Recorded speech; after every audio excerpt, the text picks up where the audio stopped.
বাংলাদেশের রোদের তাপমাত্রা কম থাকলেও কিন্তু মানুষ ঘামে বেশি। সৌদি আরবে রোদের তাপমাত্রা এত থাকা সত্ত্বেও তারপরেও ঘাম শরীর থেকে ততটা বের হয় না। আজকে যাচ্ছি কোথায়? বাঙালি পার্কে।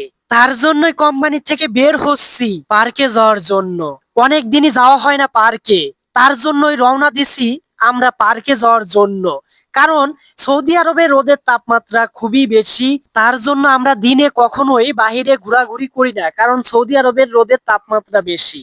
সৌদি আরবে আসার পরে দিনে তেমন বাহিরে যাওয়া হয় না, তবে রাত্রে আমরা প্রায় প্রায় বাহিরে যাই। কারণ হচ্ছে সৌদি আরবের সৌন্দর্য হচ্ছে রাত্রে, দিনে কোনো সৌন্দর্য দেখা যায় না। আপনারা দেখতে পাবেন যে এখন আমরা দিনে বের হচ্ছি, কারণ হচ্ছে দিনে কখনোই মানুষজন রুম থেকে বের হয় না। অথচ আমরা বাঙালি পার্কে যাওয়ার জন্য অনেক দিন পরে দিনেই আজকে বাহিরে যাচ্ছি। কারণ হচ্ছে দিনে কখনোই আমরা বাহিরে যাইনি, কারণ হচ্ছে দিনে প্রচুর রোদের তাপমাত্রা থাকে।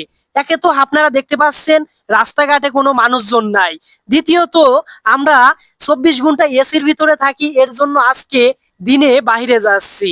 অথচ আমরা রাত্রে প্রায় প্রায় বাহিরে ঘোরাঘুরি করি, কিন্তু দিনে তেমন বাইরে যাওয়া হয় না। অবশেষে আমরা পার্কে চলে আসছি। আপনারা দেখতে পাচ্ছেন পার্কে কোনো মানুষজন নাই, কারণ হচ্ছে সৌদি আরবে দিনে মানুষ বাইরে ঘোরাঘুরি করে না। কারণ হচ্ছে সৌদি আরবে রোদের তাপমাত্রাটা খুবই বেশি, যার কারণে দিনে কখনোই মানুষজন বাইরে আসে না। আমরা আসছি কারণ হচ্ছে আমরা অনেক দিন দিনে বাইরে আসি না, তার জন্য। একটা জিনিস আমি খেয়াল করে দেখলাম, সৌদি আরবে এত রোদের তাপমাত্রা, তারপরেও রোদের তাপমাত্রা থাকা সত্ত্বেও শরীর দিয়ে তেমন ঘাম তেমন বের হয় না।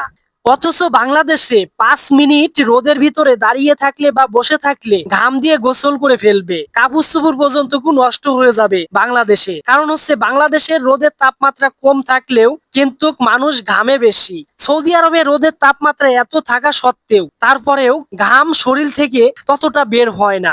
সৌদি আরবে বাইরে যারা রোদের ভিতরে কাজ করে খুবই কষ্টে কাজ করে, কারণ সৌদি আরবের রোদের তাপমাত্রা একবার যদি গায়ে লাগে মনে হবে যে কেউ আগুন দিয়ে সেক দিচ্ছে গায়ে, এতটা পুড়ে জ্বলে যায় যা বলে বুঝাতে পারবো না। কারণ সৌদি আরবের রোদের তাপমাত্রাটাই এমন।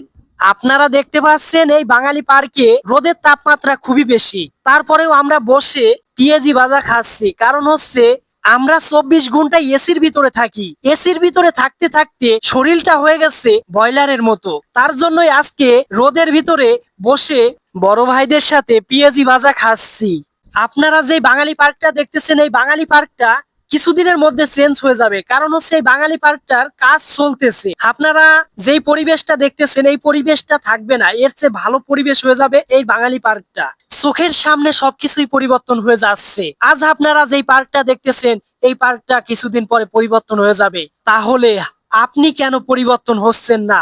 আপনার সামনে কত মানুষ পরিবর্তন হয়ে যাচ্ছে, অথচ আপনি পরিবর্তন হওয়ার চেষ্টা করছেন না। ধৈর্য ধরে চেষ্টা করেন, অবশ্যই পরিবর্তন হতে পারবেন ইনশাআল্লাহ।